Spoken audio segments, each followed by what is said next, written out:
अजीज दोस्तों, अस्सलाम वालेकुम, नमस्ते, सत श्री अकाल, गुड आफ्टरनून। इमरान खान की गवर्नेंस का ये हाल है कि संडे को जब तमाम मार्केटें बंद होती हैं तो इसने कहा कि मुझे मार्केट का दौरा कराओ और मैं मार्केट का दौरा करना चाह रहा हूँ। मतलब ड्रामा करना चाह रहा था ना, ज़ाहिर है, जैसे एक एक्ट होता है, पूरा सेटअप बनाया जाता है, तो स्पेशल मार्केट लगाई गई इसके लिए और ये भाई साहब दौरा करने गए हैं। जरा देखिए, नॉर्मल दिनों में मार्केट की क्या हालत होती है वो नीचे वाली तस्वीर में है और ये भाई साहब दौरा कर रहे हैं। इसके ऊपर काफ़ी तफरी ले रही है पाकिस्तान की कौम कि संडे के दिन भाई साहब कौन सी मार्केट खुली है और दूसरा रमज़ान का महीना है, सुबह के 11 बजे कौन समोसे पकोड़े बेच रहा है जो तू समोसे पकोड़े के स्टॉल पे गया है। भाई रमज़ान में इफ्तारी से 1 घंटे पहले 2 घंटे पहले समोसे पकोड़े की दुकानें फुल रश में होती हैं और बिक रहा होता है। 11 बजे सुबह कौन खोलता है? पाकिस्तान में तो रमज़ान में वैसे ही दिन में खाने पीने की चीज़ें, पकी हुई खाने पीने की चीज़ें, रेस्टोरेंट और ये सब चीज़ें बंद होते हैं, मना है बेचना। ये 11 बजे संडे को समोसे पकोड़े खरीद रहा है। तो इसके ऊपर मीम भी बना है कि एक कसाई की दुकान पे गया गोश्त लेने के, उस पर उसने कहा कि आपका तो दुकान बड़ी साफ सुथरी है, बड़ा अच्छा गोश्त है, तो कितना बेचा आज? तो उसने कहा जनाब मैंने अभी तक कुछ भी नहीं बेचा। बोला क्यों? तो इसने कहा कि सर ये आपके स्टाफ ने पूरी मार्केट बंद रखी है क्योंकि आप इधर आए हैं। तो इसने कहा कि अच्छा तो फिर आप ऐसा करें, मैं आपसे 4 किलो गोश्त खरीदता हूँ। तो कहता है सर मैं आपको 4 किलो गोश्त नहीं बेच सकता क्योंकि मुझे गोश्त काटना नहीं आता, मैं कसाई नहीं हूँ, मैं तो फौज का आदमी हूँ, ISI का आदमी हूँ, मुझे यहाँ पे कसाई बना के बिठाया गया ये ड्रामे के एक्ट में। तो इमरान खान ने कहा कि अच्छा तुम्हारे बॉस को बुला के लाओ। कहाँ है तुम्हारा बॉस? बोला सर वो सामने मछली बेच रहा है।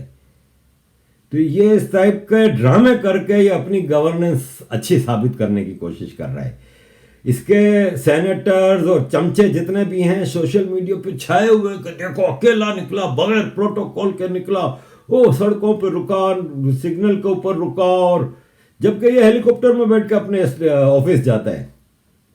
और इसके बारे में ये बातें की गई। आप जरा सिर्फ ये 1 मिनट की वीडियो देखिए जिसमें ये परसों कोयटा गया था, तो इसका खाली सिक्योरिटी का जो स्क्वाड है ये जरा देख लीजिए।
PTI पाकिस्तान के हिस्ट्री की सबसे गंदी तरीन हुकूमत साबित हुई है।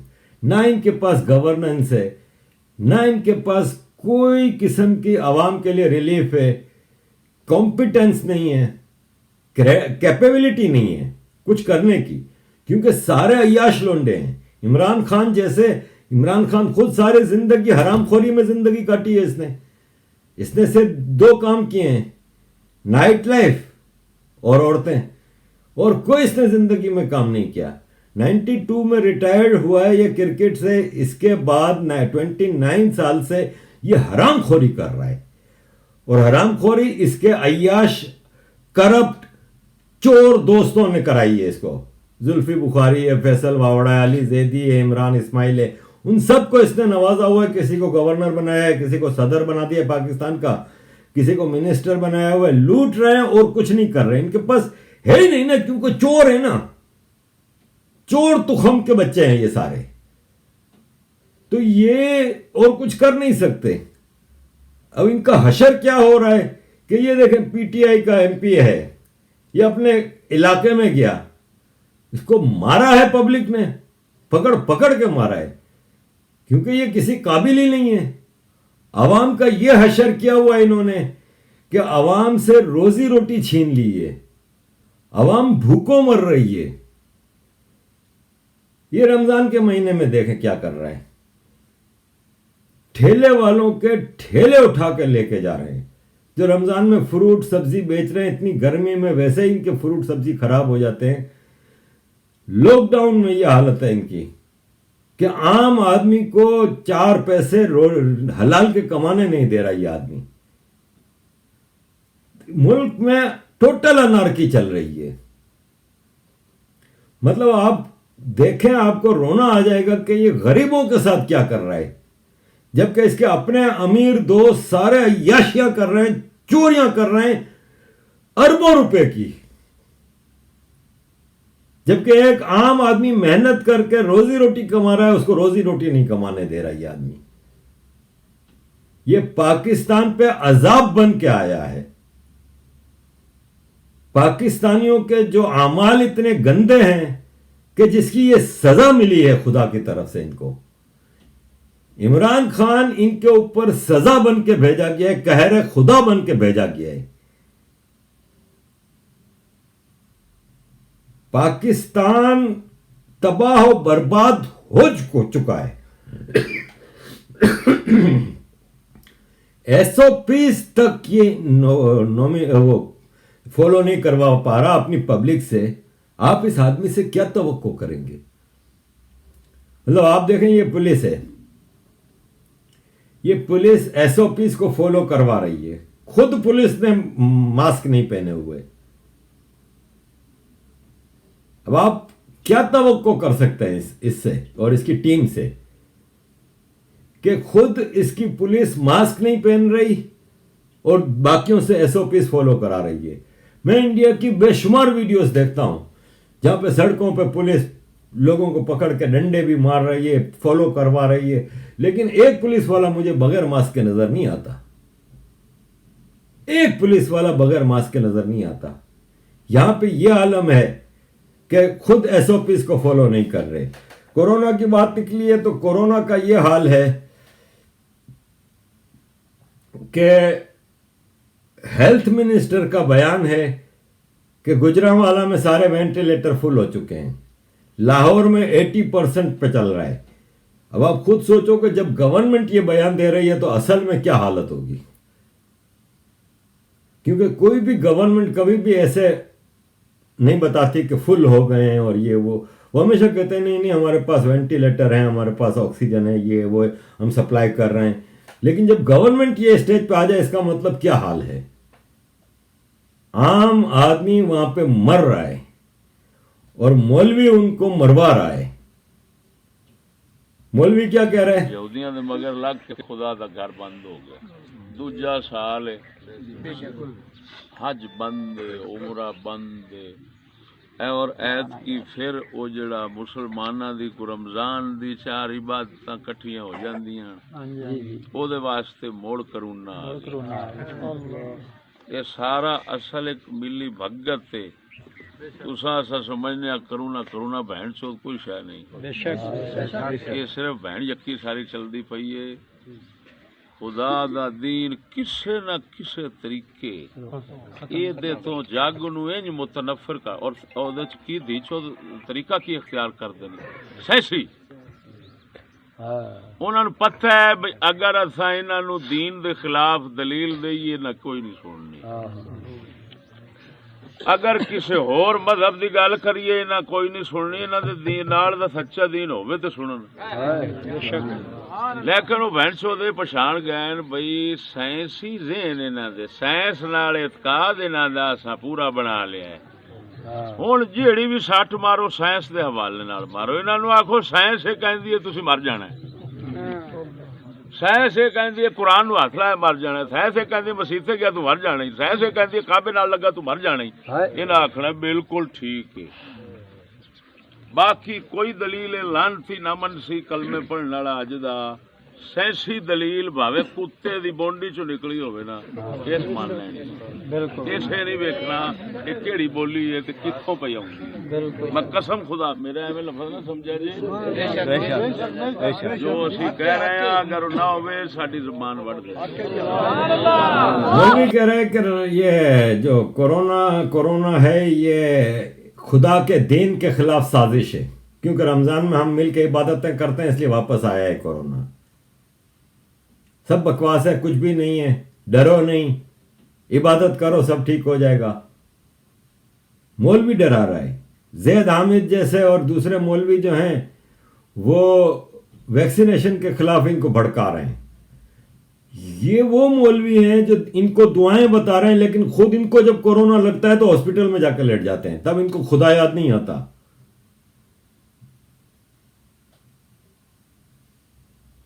स्पुतनिक रशिया की, उससे पाकिस्तान ने कहा कि हमारे मुल्क में जरा प्रोडक्शन करो। उन्होंने कहा चल बे, रशिया ने कहा तेरी औकात है, तुम लोग वैक्सीन बनाओगे, तुम लोगों ने आज तक एक सुई नहीं बनाई, तुम लोग सिर्फ टेररिस्ट बना सकते हो और कुछ नहीं बना सकते, साफ मना कर दिया।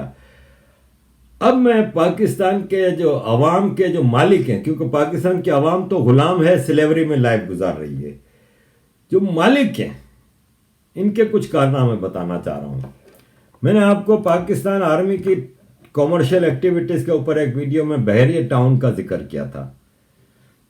बहरिया टाउन आर्मी की मदद से सिंध में पुराने गोठों को, कराची में, हैदराबाद में, अंदरून सिंध में पुराने गोठों को, नई आबादियों को, चाहे वो सिंधियों की हैं, पठानों की हैं, मुहाजिरों की हैं, उनको तोड़ रही है और वहां पे बहरिया टाउन बना रही है। और मैं बहरिया टाउन का नक्शा आपको पूरा समझा चुका था कि एक पूरा टाउन बनता है, बाउंड्री वॉल होती है, उसमें कई हजार घर होते हैं, बड़े बड़े यूरोपियन स्टाइल के रोड होते हैं, बड़े बड़े पार्क्स होते हैं, सिनेमा होते हैं, शॉपिंग मॉल होते हैं, जिम होते हैं, स्विमिंग पूल होते हैं, अम्यूजमेंट पार्क होते हैं। पाकिस्तान का सबसे बड़ा अम्यूजमेंट पार्क बहरिया टाउन कराची में है। पाकिस्तान की सबसे लंबी बिल्डिंग बहरिया टाउन कराची में है। यह है बहरिया टाउन। ये सिंध में एक साजिश के तहत इवन कोर्ट ने कह दिया कि पाकिस्तान का सबसे बड़ा लैंड ग्रैबर जो है ना वो आर्मी है। और ये मलिक रियाज जो बहरिया टाउन का मालिक है, जो दो लफ्ज नहीं लिख सकता, अनपढ़ जाहिल है, मजदूरी करता था, आज पाकिस्तान का, शायद पाकिस्तान का सबसे अमीर आदमी है और खुल के कहता था कि मैं रिश्वत देता हूं क्योंकि पाकिस्तान में चलती ही रिश्वत है, लेकिन इसका कोई बाल भी बाका नहीं कर सकता। इसके ऊपर इवन ब्रिटिश कोर्ट्स में जुर्माने लगे थे, जो पाकिस्तान ने किसी तरह इससे वो जान छोड़ा दी इसकी। मलिक रियाज को आप गूगल पे सर्च करें, आपको पता चलेगा कि दुनिया की मैनकाइंड हिस्ट्री में इतना बड़ा फ्रॉड नहीं आया होगा, इतना बड़ा स्कैमर मैनकाइंड हिस्ट्री में नहीं आया होगा। पूरा पाकिस्तान इसके कंट्रोल में। पाकिस्तान के हर छोटे बड़े शहर में इसके कई कई बहरिया टाउन हैं। और इसका स्टाइल क्या है ये देखें। ये मलीर कराची का एक एरिया है, मलीर में इसने जमीन कब्जा की और सबसे पहले मस्जिद बना दी। अब तोड़ कर दिखा दे कोई, सर तन से जुदा हो जाएगा जो इस मस्जिद को हाथ भी लगाएगा। तो वो मस्जिद बना दी, जैसे बाबरी मस्जिद बना दी थी बाबर ने, जैसे ज्ञानवापी मस्जिद बना दी काशी विश्वनाथ पे। आपको तोड़ के दिखा दे, सदियों से खड़ी हैं ये मस्जिदें। इसी तरह ये मस्जिद बना देता है सबसे पहले। पाकिस्तान की सबसे बड़ी मस्जिद बहरिया टाउन में बना रहा है ये, कराची में। पाकिस्तान की दूसरी बड़ी मस्जिद लाहौर में बना रहा है, बहरिया टाउन में। मजहब को तो रखेल बनाया हुआ इन्होंने अपनी। भिखारियों का यह आलम है कि दुनिया में हर जगह इनको कर्जे देने पड़ रहे हैं, कर्जों की वापसी के लिए इनके पास पैसे नहीं है, हाथ पांव जोड़ के जान छुड़ा रहे हैं। जापान से माफी मांग के उन्होंने कर्जा डिफर करवाया। फ्रांस, जिसके सफीर को निकालने की बात हो रही है, फ्रांस से माफी मंगवाई इन्होंने। फ्रांस ने इनको टाइम दे दिया। अभी सऊदी अरब के पांव पकड़ के शाह महमूद कुरैशी आया था, उससे थोड़ा टाइम लेके आए हैं। कर्जों की वापसी का इनके पास कोई जरिया नहीं है। पूरी दुनिया से भीखें मांग रहे हैं और बहरिया टाउन बना रहे हैं। कौन रहता है वहां पे? ये करप्ट अय्याश आर्मी के जनरल, बड़े बड़े सेलिब्रिटीज। पाकिस्तान में सेलिब्रिटीज भी हैं ना, जो वो सिर्फ बूट चाटते हैं। अगर वो बूट ना चाटे तो उनको कोई आगे बढ़ ही नहीं सकता। वो आगे बढ़ ही नहीं सकते, उनको काम नहीं मिलेगा। भाई आप देखें, राहत फतेह अली खान मिल्ली नगमे गा रहा है, फौज की तारीफों के गाने गा रहा है, क्योंकि बेरोजगार हो जाएगा। आतिफ असलम, जितने बड़े सिंगर हैं फौज के गाने गा रहे हैं, फौज की मक्खन लगा रहे हैं फौज के ऊपर। कोई ड्रामे बनाता है, कोई फिल्में बनाता है, अर्तुगरल बना रहे हैं, तुर्की स्टाइल में ड्रामे कर रहे हैं। टोटल आर्मी के चमचागिरी, आर्मी की बूट पॉलिश के अलावा किसी का कोई काम ही नहीं है। यह है जी बनाना रिपब्लिक, जहां पे आर्मी और उसके नाजायज बच्चे पीटीआई वाले इस वक्त रूल कर रहे हैं और पाकिस्तान का बेड़ा गर्क हो गया है। अजीज दोस्तों, यह थी कहानी पाकिस्तान की। ये दूसरा हिस्सा मैंने आपके सामने पेश किया, एक आज सुबह भी पेश किया था। 2 हिस्सों में किया है पहली बार, ताकि यह कि आप लोगों को आसानी रहे। थैंक यू वेरी मच अजीज दोस्तों for supporting. Keep supporting, need your support. आपके मोटिवेशन पे काम चलता है। Thank you very much. जय हिंद, जय श्री राम, वंदे मातरम।